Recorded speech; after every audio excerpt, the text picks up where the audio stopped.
That's a long way of saying it's all about customization in today's workforce. And, you really need to make sure that your culture is customized according to the employees that you're recruiting. And in today's workforce, every employee is motivated by different things. Welcome to Think Business with Jon Dwoskin. Get ready to listen with new ears and use today's tools, best practices, and strategies to grow your soul and your business. Every week, Jon takes a deep dive into a new level of business conversations, interviewing thought leaders to understand the big picture of why they are doing what they are doing and how they are making a difference in the lives they touch. Their stories will inspire and guide you to your next level, shifting your perspective on your own capacity. Prepare to think big, think forward, and think consciously. Now, here's another episode of Think Business with business coach Jon Dwoskin. Hey, everybody. Welcome back to this episode of Think Business. Excited to have Matt Rizzetta with us today, who's the CEO of N6A. He is a great leader who's going to teach us today about leadership and how he started and became the CEO of N6A and founded the company to make it now one of the number one fastest growing agencies in the United States. He's got a great story. He is also considered one of the 50 most powerful agencies in the United States by The Observer, and he's been instrumental in creating the N6A's compete and care culture. We love talking about culture on the show, as well as embrace the pace atmosphere has been incredibly rewarding for him. His agency has been ranked some of the best unique agencies in the world by Forbes and Monster.com and the New York Post and many, many others, including Entrepreneur Magazine. He's got a great story to tell us, and we're going to dive into a lot of the different elements of that and how he grows a business as well as his family. Matt, welcome to the show. I'm so thankful that you carved out time of your busy schedule to be on. Fill in the gaps a little bit about you, and then let's talk business. Sure. I got to take you on the road with me, Jon. That was incredible. That was awesome. No, it's good. It's a pleasure to be here. Yeah, so my name is Matt Rizzetta, founder of N6A, launched our agency about 9 years ago. Right now, we operate out of 3 offices, New York, Toronto, and Boulder. We have about 50 employees, handle everything from PR to social media to awards and speaking programs to editorial services for clients across about 20 different industries at all stages of growth. So let's talk about that. I want to talk about a couple things. On this show, our listeners love to talk about employees and how you grow a culture. You have so many different things that you do. So I want to dive into a couple different buckets with you. Let's start with people. I'm a big believer that, you need the right people to grow any business. So you have 50 people, which means you must be pretty good at recruiting, or if not very good at recruiting and growing a culture and hiring the right people. Otherwise, you wouldn't be one of the number one fastest growing agencies in the United States. So share a little bit of your secrets of how you build the embrace the pace and compete and care culture and getting the most out of your people and how you manage people.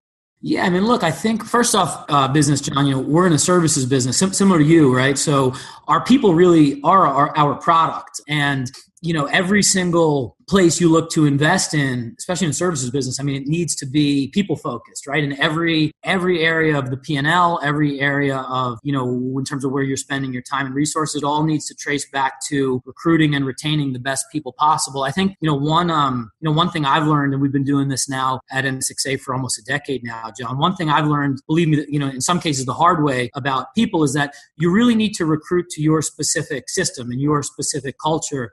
You hit on the whole compete and care mindset that we have here at N6A, and that's really our culture. We try to recruit very competitive, folks who want to get after it and win on behalf of clients and win for the company. That's kind of the compete part.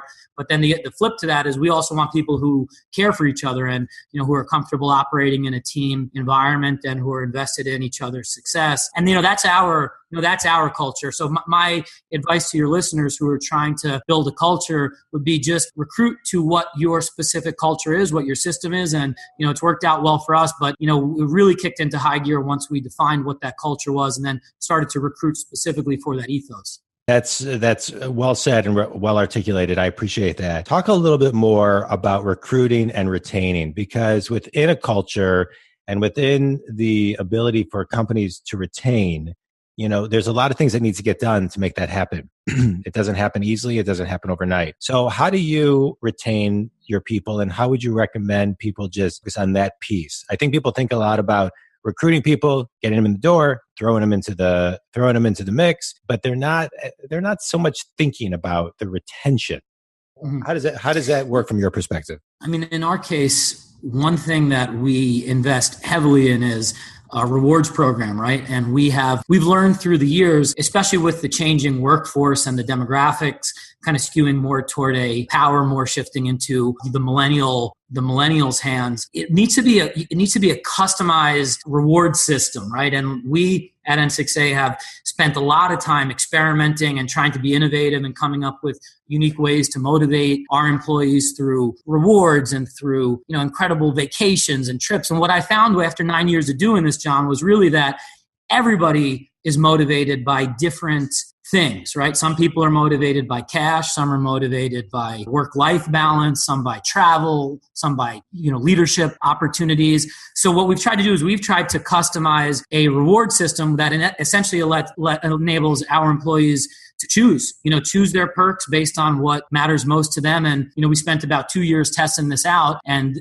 earlier this year, we rolled out something called Pace Points, which essentially enables employees to do that. And if you do a good job here, you accrue Pace Points and you can cash out your Pace Points for whatever the heck you want. If you're motivated by cash, you can take it for cash. If you're motivated by travel or experiences, there's incredible options in those categories as well. But I guess, that's a long way of saying it's all about customization in today's workforce. And, you really need to make sure that your culture is customized according to the employees that you're recruiting. And in today's workforce, every employee is motivated by different things. Yeah, that is so well said. It's, I think one of the secrets of just managing a company and people is everybody has their own drivers. I'm saying, what you just said in different words, but everybody has their own drivers and everything needs to be customized to each individual person. And I think a lot of people miss that. And I'm glad you brought that up because it takes a lot of time. I loved how you talked about through the course of 2 years, you beta tested, you experimented, you figured it out.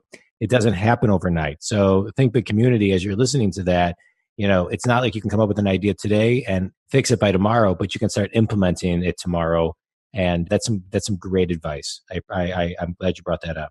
Let's talk about a little bit about you and your company. I think a lot of times companies and people get confused on what PR really is, and describe the different buckets of what you do in a little bit more detail in layman terms so people really get it. I'm a huge believer in advertising and marketing and social media and PR, but I think sometimes people don't know how to differentiate all of them. Sure. So clients hire us our clients hire us at all stages of growth. Some are startups, some are emerging brands that are second or third in terms of market share within their industry, and they're looking to overtake the top player or the secondary player. And some are already enterprise brands. Some already have some leadership presence within their industry, and they hire us basically just to make sure that they keep that leadership presence. And in terms of the services we offer at each, obviously the programs and the strategies that we implement are customized according to what stage of growth the client is at and what their objectives are. But our job really at a very basic level on the PR side is to make sure our clients are receiving top-notch, high-quality media coverage, earned media coverage, and seen as thought leaders in their respective industries. In some cases, hopping over to the social media side if they engage with us for our social media programs. We're churning out their social media content on a daily basis, making sure their followers are super engaged and, building out really impactful custom social media strategies across all their channels, whether it's LinkedIn or Facebook or Twitter or whatnot. And then, we offer a lot of a la carte services as well. In addition to PR and social, we'll do awards and speaking programs to make sure executives at companies, clients of ours are out there on the speaking circuit and getting preferential treatment at trade shows, from a speaking perspective, and winning all sorts of awards and industry accolades. So that's sort of our sweet spot in terms of service offerings in a nutshell. Talk to me or talk to the Think community about instant versus delayed gratification when it comes to PR and social media. because I think sometimes that's what throws people off. And I always like asking that question on the show. What should people expect out of the gate? What should people expect, down the line? Yeah. And, that's obviously it's a loaded question, John, just because you're talking about clients at different stages of growth. And right. depending on what industry they're in, obviously expectations are going to need to be, are going to shift a little bit. But in general, I would say, right out of the gate, thought leadership presence should be established. So the first 30, 60 days of working with the client, generally our job will be to make sure we show immediate impact in terms of getting them quoted in the news, making sure that their executive team is inserted immediately into the news cycle around topics that are strategic and are in areas that they want to be positioned as thought leaders on. And that's kind of the immediate impact.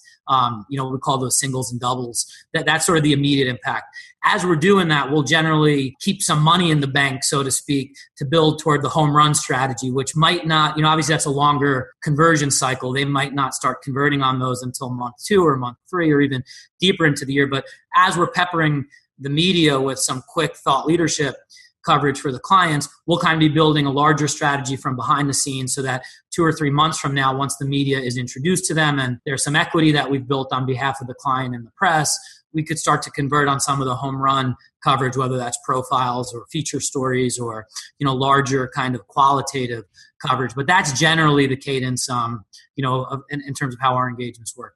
Yeah. I think I've been fortunate to get some great press in my business world. And I can tell you just from a PR standpoint, from things that were done, I saw people occasionally coming up to me and say, hey, 20 years ago, I remember seeing this, or 15 years ago, this, or 10 years ago, this. I mean, PR is so powerful. And this is my 2 cents. PR is something that I think every company needs, a PR, marketing, social media. And people remember it, and if you're not doing it, you'll be surprised the long-term effect and how you get implanted into the prospect or client's memory. It builds huge credibility. So I think it's great. Let me ask you a question. So if I'm somebody who's listening to this podcast right now, and what's the hardest part of the stages of growth that you work in?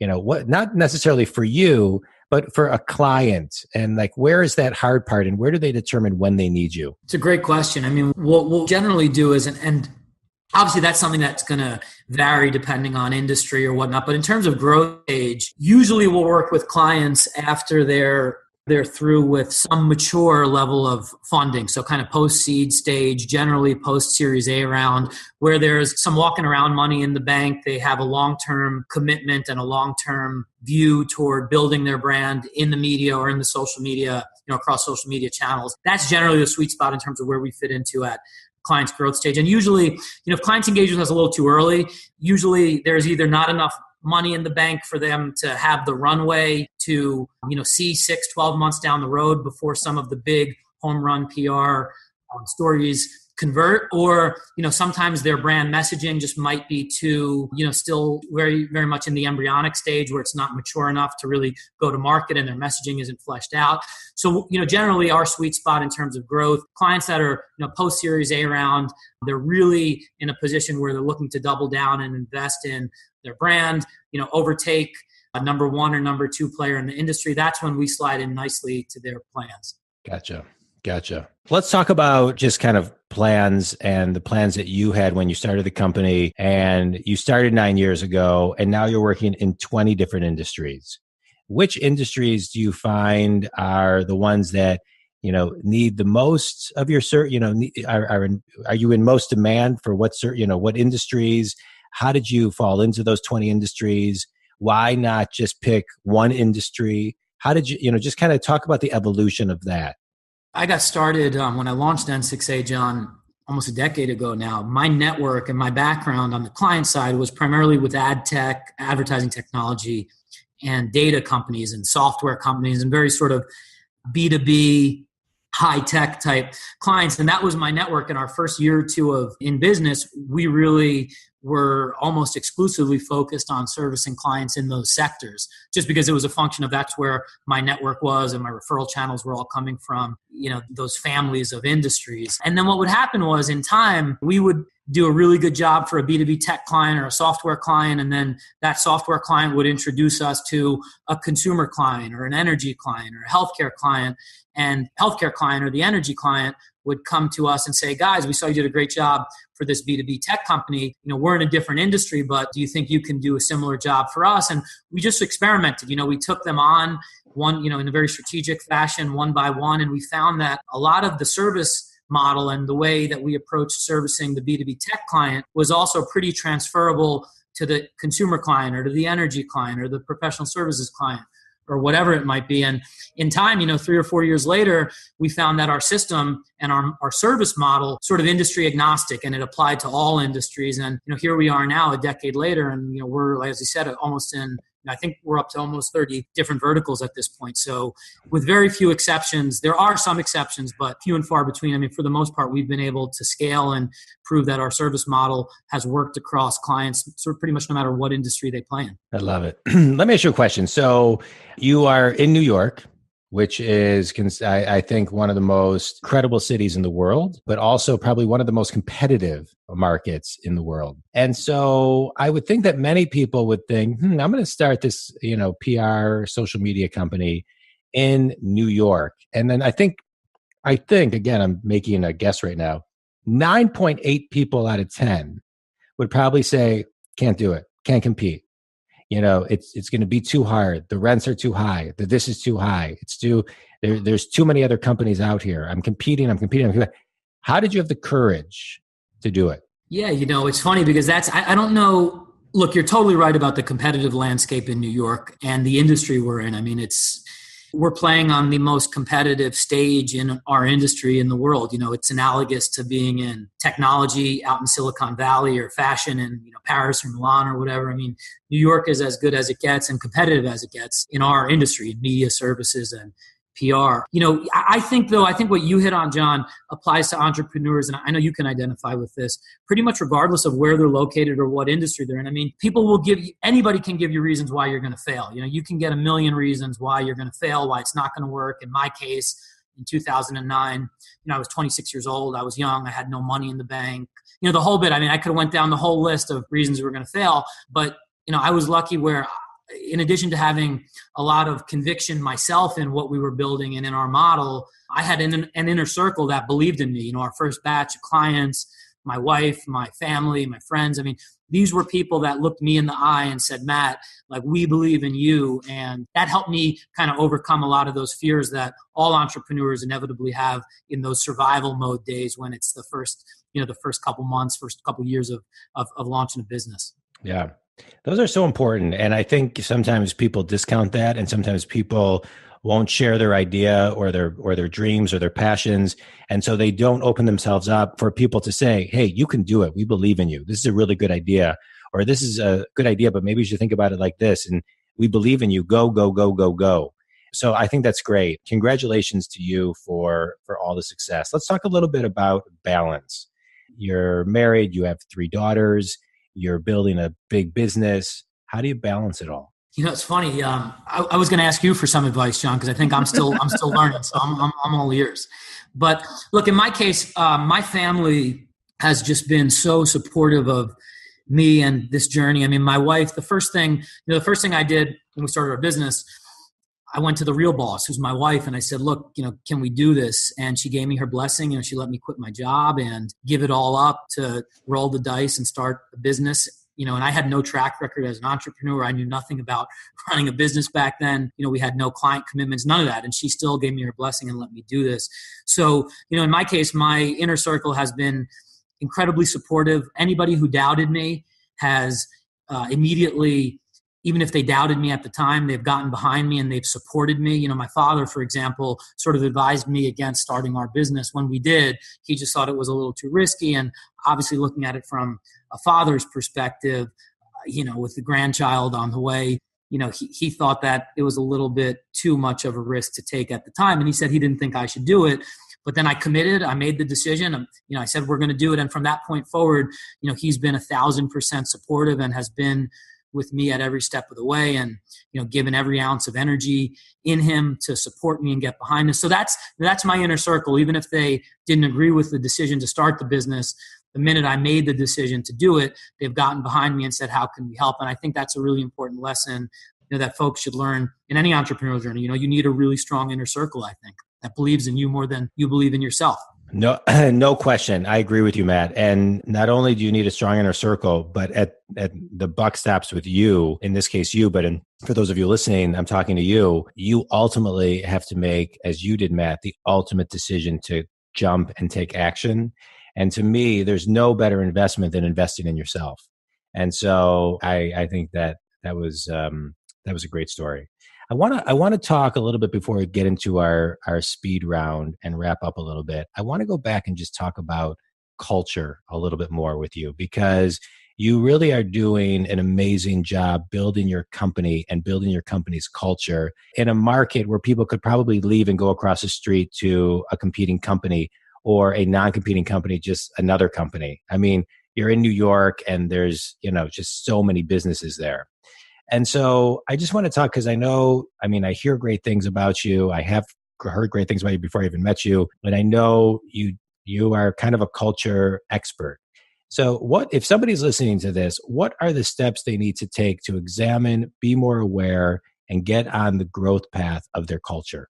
I think the most important thing is, and we do a lot of cool stuff, and we do some crazy stuff here at N6A, and we have our whole perks and reward system, and all that is great, and I'm very proud of all that. So I'm not saying this at all to undermine the amount of time and effort we've spent on creating perks and rewards and all that. But ultimately, if you want to create a great culture, in my opinion, it all boils down to two things: a commitment to improvement, constant improvement, and accountability. And that really all starts in the corner office. It starts with the CEO and the leader of the business. And you will not find anybody at N6A, I can assure you of this, who is thirsty for improvement more than yours truly. And that's what I try to pass down at all levels of our organization. You try to encourage your team to go out and to play in traffic a little bit, and don't be afraid to experiment. Don't be afraid to roll the dice, take some, calculated risks, smart, strategic risks, and don't be afraid to fail, and just look yourself in the mirror and be accountable. Like our business, John, I tell everybody, our business, in my mind, really is nothing more than the collection of 9 years now of me making a lot of mistakes, and I think being pretty smart about those mistakes and learning from them. And we ran a lot of experiments that worked, and the stuff that worked, you double down on, and you make that part of your differentiators and part of your true signature cultural ethos. And the stuff that didn't work is the stuff you throw out the window, and you learn and you get better from it. So, I think culture boils down to a commitment, 1,000% commitment to an unwavering commitment to improvement and to accountability. And that really starts with the leader of the organization. Yeah. Yeah. I couldn't agree with you more. I could not agree with you more. I think you are spot on. All right. The interesting thing, too, John, a lot of people think you become a CEO or business leader because you make less mistakes than others. And that couldn't be further from the truth. I'll tell you firsthand, I'm guilty as charged. I'm a flawed, I'm a human being just like anybody else. And at the end of the day, I'm just a guy who's trying to do the best job I can do in the office for our employees and for our clients. I put our uniform on, pride, and I bleed for it, and I sweat for it. And I try to show that to our employees here. And I try to show them a very human side to me, that just like them, I'm going to make mistakes, but I'm also going to look myself in the mirror and try to get better when I do make the mistakes. And if you do that for 9 years, and I'm going to keep obviously doing that as we go forward and continue to scale our business, you find out that you can build something special with that kind of approach. Yeah, I agree with you. It makes you more approachable when people see you as human, and you got to talk about your mistakes and the lessons that you learned from them, and people got to see you as being somebody who's real. And I loved everything that you just said. And I know that everyone listening will as well, because it's very difficult to be vulnerable. But I'll tell you, the more, and I'm working with companies all over, and I'm speaking, and I speak a lot. And I was at an event yesterday where I spoke, and there was about 100 and some people. And what was interesting was somebody asked me, what was your biggest failure and what'd you learn? And so I was sharing with all of them. And the more I share with people my failures, the more that they can connect and feel connected to you. And it's just natural. You're not thinking about it. You're just sharing something real. And Totally. and if they think you're perfect, then it becomes kind of bullshit because nobody's perfect. Look, and in a service, I completely agree with John. In a service environment too, bad news needs to travel at the speed of light in order to get better. Like bad news, I tell my directs all the time, my direct reports, like we can have any conversation. I can handle any conversation, no matter how difficult, no matter how ugly it is, but let's just avoid surprises. If there's bad news, like it needs to travel at the speed of light. Put it on my desk before I see any good news and let's figure it out. Let's talk it over together and let's just get it out of the way. And I think that in order for that that's the only way you can improve your service, in our case, our services are people, right? But you need to be able to get bad news quickly, make improvements, look yourself in the mirror, what went wrong, and then get better for the next time around. And if that accountability doesn't begin in the corner office with the CEO, where bad news isn't encouraged, if they think that the CEO is too proud to admit mistakes and admit failure to the employees, how's the employee ever going to be proud enough to say to the CEO, here's the mistakes I made and here's how we're going to get better. Yeah. Amen. On that note, here's a question I have for you. Fill in the blanks, Matt. I failed at blank and learned blank. Failed at blank and learned blank. I failed at blank and learned blank. I failed at understanding the importance of recruiting specifically to your culture. And I learned that people mistakes will set an organization back as a result more than any other mistake the organization could possibly make. Yeah. Yeah. I mean, that is a lesson that I'm sure you heard over and over again, but until you experience it yourself, you don't realize how powerful that is. Definitely. Yeah. I mean, it is, you hire the wrong person. It is a nightmare and can be a nightmare. And the cleanup is just tough. Yep. Yeah. One thing I'm certain about is that I have 1,000% conviction and excitement about what we're building here, and that I'm focused on building a business that passes the test of time and is remembered, generations from now. Yeah, I love it. And by what you're doing, you're building your legacy one day at a time. I love it. What's your favorite book? You can name a favorite book, TED Talk article, whatever it is, and why.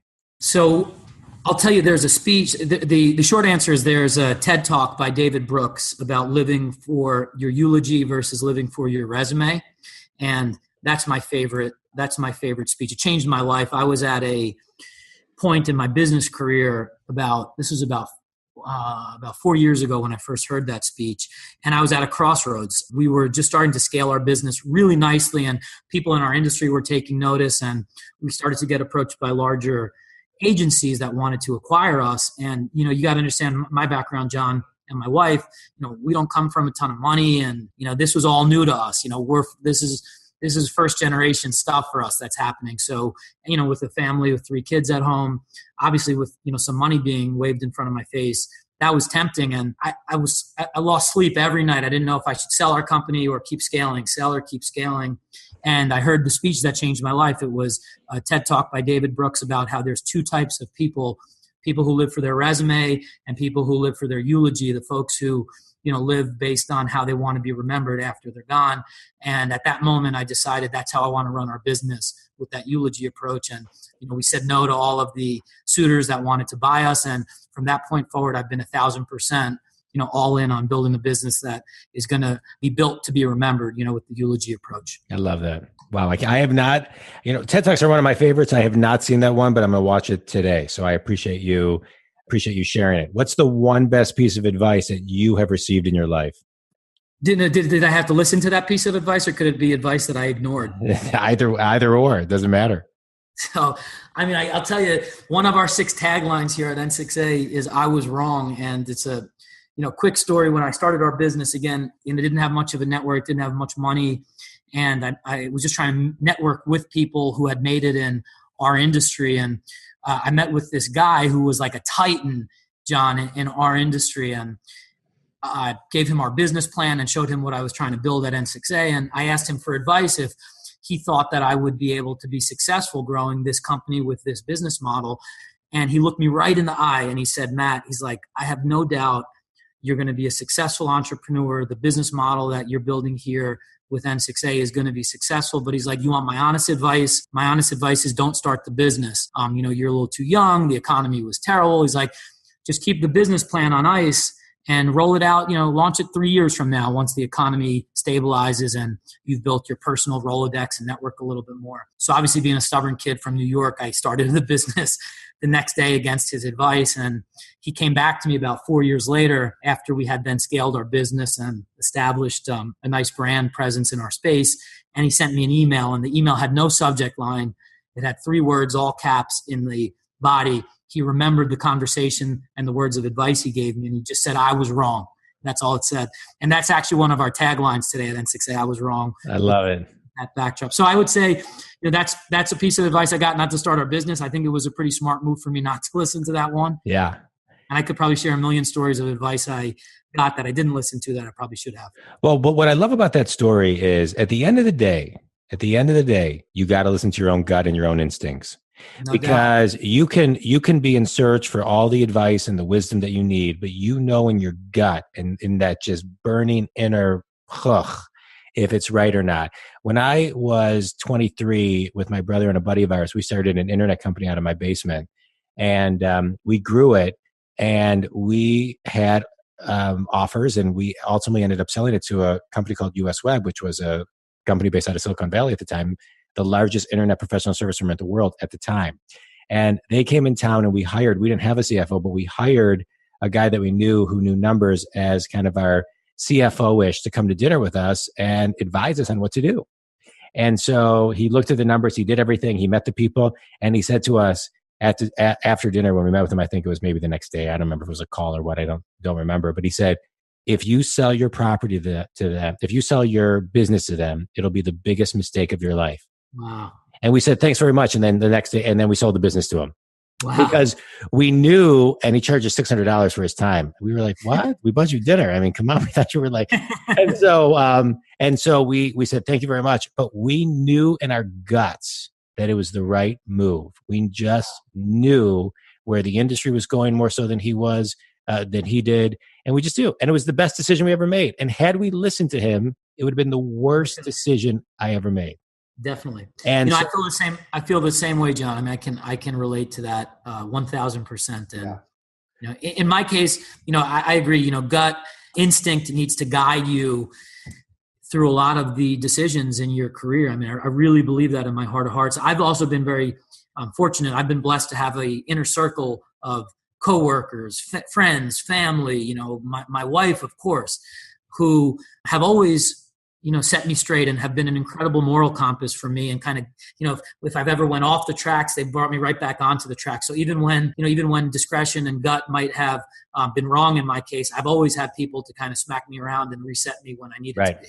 But at the end of the day, and we talked about this earlier, at the end of the day, you can have my wife is my best business coach, just like how you're talking about. So I mean, she is just tuned into things. But at the end of the day, you can gather all the information, but you need to make the decision. No doubt. And that comes down to sheer instinct, sixth sense, and grit, and just knowing the art of the game that you're in. And Definitely. So I think I loved your story, and that's going to help people a lot. Define yourself in one word, Matt. Wow, I was going to give you 2 words. You can do two. You can do two. This isn't that strict about it.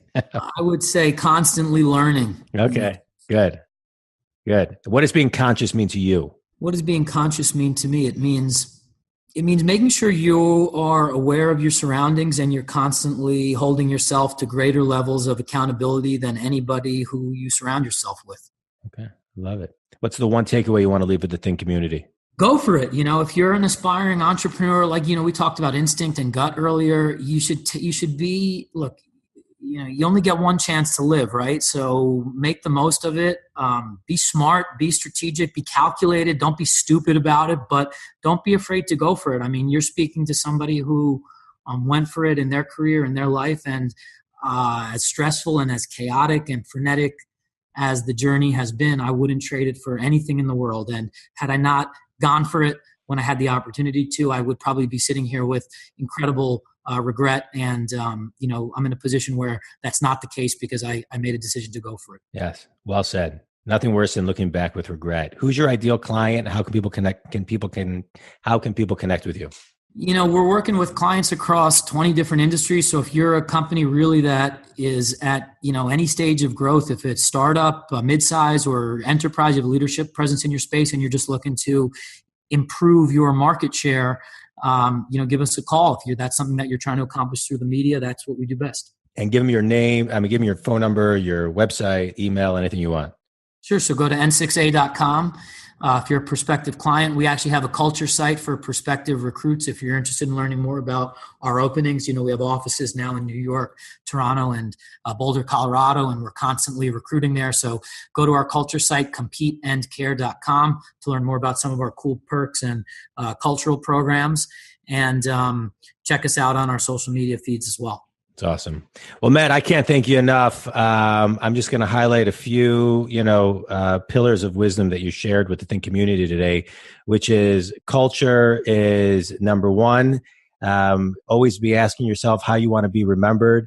Don't look back with regret, and just go for it and believe in yourself are a lot of the messages that I picked up. Have a great inner circle, but know at the end of the day, your gut, and make decisions that are right for you. To the Think community, I want to thank you for taking time to listen. I appreciate your feedback and the loyalty you are showing to listening to the shows. If you have any questions on anything Matt talked about, or want to talk to him about his services, his philosophy, and the way that he does business, or want to be a client, do not hesitate to reach out to Matt and his dynamic team. Matt, I can't thank you enough. You were awesome, and you shared some great information, and you're going to help a lot of people that listen to this. So thank you very much. Thank you, John. I was honored to be on your show.